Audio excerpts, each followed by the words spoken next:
Olá, amigos! Estamos aqui de retorno com grata satisfação para a produção de mais um vídeo, de mais um estudo neotestamentário, Atos dos Apóstolos.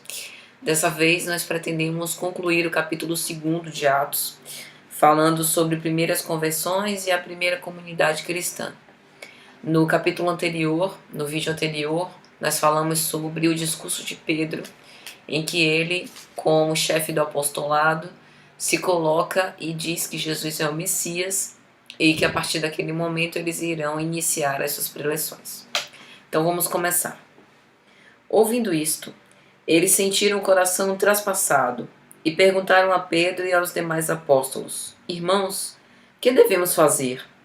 Respondeu-lhes Pedro: Arrependei-vos, e cada um de vós seja batizado em nome de Jesus Cristo, para a remissão dos vossos pecados. Então recebereis o dom do Espírito Santo, pois para vós é a promessa, assim como para vossos filhos e para todos aqueles que estão longe, isto é, para quantos o Senhor nosso Deus chamar. Com muitas outras palavras conjurava-os e exortava-os, dizendo: Salvai-vos desta geração perversa. Aquele, pois, que acolheram sua palavra, fizeram-se batizar. E acrescentaram-se a eles, naquele dia, cerca de 3.000 pessoas. A primeira comunidade cristã.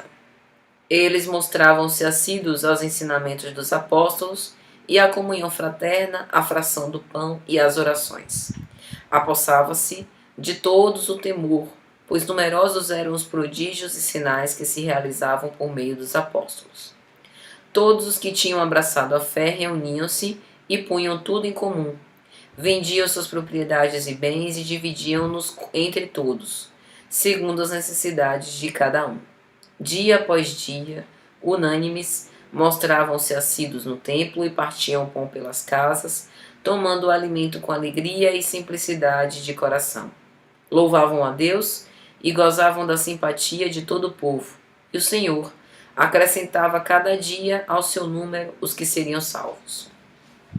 Então a gente tem aqui uma descrição assaz bela com respeito às primeiras conversões e que foram bastante numerosas. Então o discurso de Pedro e, lógico, né, a influência de toda a espiritualidade que assistia os apóstolos naquele momento especial foi preciosa para que novos cristãos participassem dessa congregação inicial do cristianismo primitivo.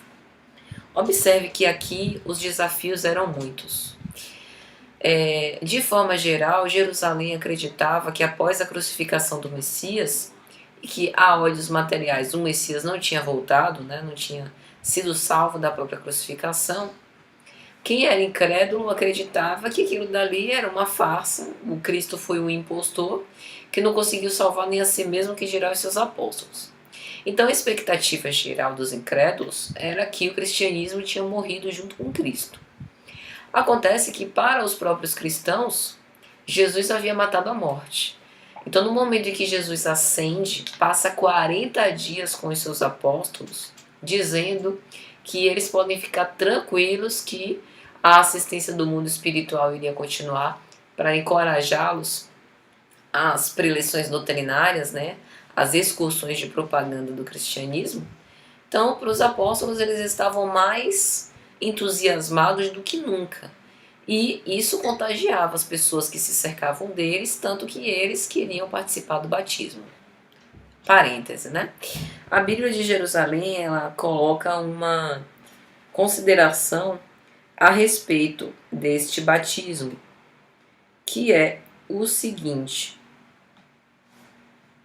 o batismo é dado em nome de Jesus Cristo e é recebido invocando-se o nome do Senhor Jesus. Esta maneira de falar talvez não vise tanto a fórmula ritual do batismo, conforme Mateus no capítulo 28, versículo 19, quanto ao significado do próprio rito, profissão de fé em Cristo, tomada de posse por Cristo daqueles que doravante lhe são consagrados. Então o que a Bíblia de Jerusalém está aqui querendo nos dizer? Que o batismo não era um ritual, como entre os fariseus era cheio de rituais, mas era uma celebração daquele renascimento em espírito, da pessoa que estava querendo se converter ao ideal cristão. Então ela se batizava, a partir daquele momento ela elegia um novo nome pelo qual ela era chamada, e a partir daquele momento ela era um discípulo de Cristo, né? Então era apenas um ritual, como comemorar aniversário é um ritual, como comemorar a Páscoa, como comemorar o Natal, como festejar bodas de casamento, como noivar, enfim, como todos esses são rituais normais da nossa sociedade, o batismo também era. Então não tinha nada aqui de religiosidade, né, de muita representação especial, predileta em torno disso. Era apenas uma marcação de uma nova vida. E é interessante porque qual é a condição que os apóstolos dão a quem quer se converter ao cristianismo? Arrependei-vos. Arrependei-vos para que sejam batizados em nome de Jesus Cristo e haja remissão dos seus pecados. Era o que o Cristo exortava. Vai e não tornes a pecar. Então não é arrependei-vos no sentido de cair no sentimento de culpa excruciante, num remorso arrasador. É arrependei-vos no sentido de reflexão, de renascer e perceber que todo aquele padrão que estava sendo incitado não deve ser repetido e que a partir de agora o discípulo do Cristo tem que agir de uma forma diferente. É uma renovação, a reforma íntima, que nós sempre falamos no meio espírita. E aí a primeira comunidade cristã é interessante porque fala da assiduidade, fala da repetição dos procedimentos, né, dos rituais, do costume da época, de comer e repartir a comida com todos ao redor de uma mesa, sem distinção de raça, de crença, de patamar social, desigualdade social, se era leproso ou se era saudável. São todos irmãos em Cristo. E isso é bastante interessante. Isso é bastante interessante, né? Salvo algumas condições em que nós, em condições especiais, né, saímos. Existe hoje, pensamos, o costume da gente confraternizar com ditos estranhos, né? Hoje nós tentamos repetir algo parecido nas congregações, por exemplo, ou nas casas espíritas. Quando nós adentramos um templo para orar, seja uma igreja católica, um centro espírita, uma casa de oração protestante ou de qualquer outra religião, a gente tenta repetir isso. A gente tenta congregar pessoas que têm um ideal, o mesmo ideal que o nosso, que tem uma reciprocidade de sentimentos elevados, né? Embora a gente não repita isso de comer ao redor da mesa, algo que para os hebreus representava intimidade, representava mesmo uma comunhão real, mas no momento em que nós nos congregamos, nós estamos revivendo a primeira comunidade cristã, o que eles faziam. Só que o que nós observamos é que nós fomos perdendo com o decorrer do tempo a simplicidade que é tão importante para a fidelidade da comunhão. No momento em que Simão Pedro abria as portas da própria casa, colocava uma mesa e comia o pão confraternizando com todas aquelas pessoas, abria os textos sagrados, franqueava a palavra para que alguém pudesse ler, outra pessoa pudesse comentar, e assim, né, ia fazendo esses desdobramentos e tendo este momento de alimentação física através do pão e espiritual através das palavras do Mestre. Simão Pedro repetia o que o Cristo fazia. E a pergunta que não quer calar é: nós estamos repetindo isso com os nossos irmãos?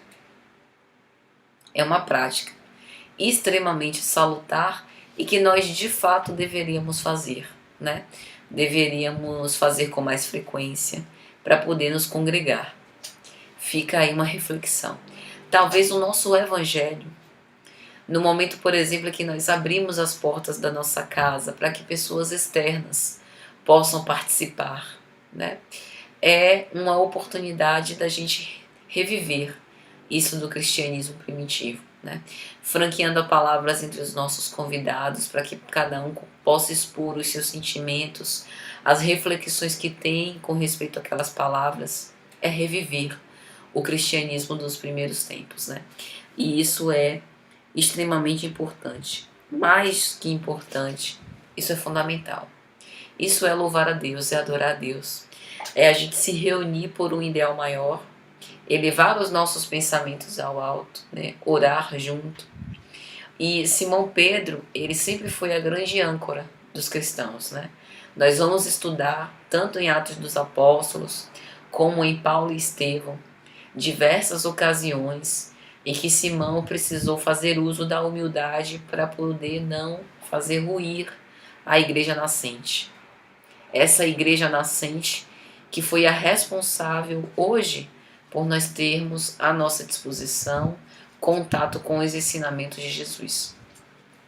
E aí, quando nós pensamos nos grandes sacrifícios que esses apóstolos dos primeiros tempos fizeram, todos os martírios a que eles se submeteram, é graças a eles que nós estamos aqui. Nós, os novos cristãos, precisamos repetir os passos dos apóstolos.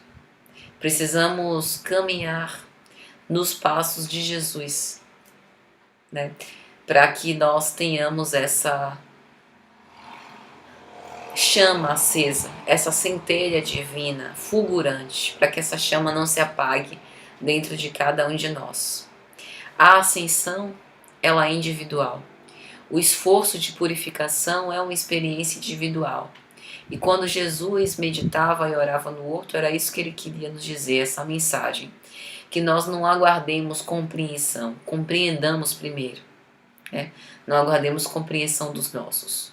Mas é através do contato com os nossos que nós vamos conseguir evoluir e ascender aos céus. Né? E isso é extremamente importante, interessante e cumpre ressaltar e refletir. É isso, meus amigos. Até a próxima, se Deus quiser.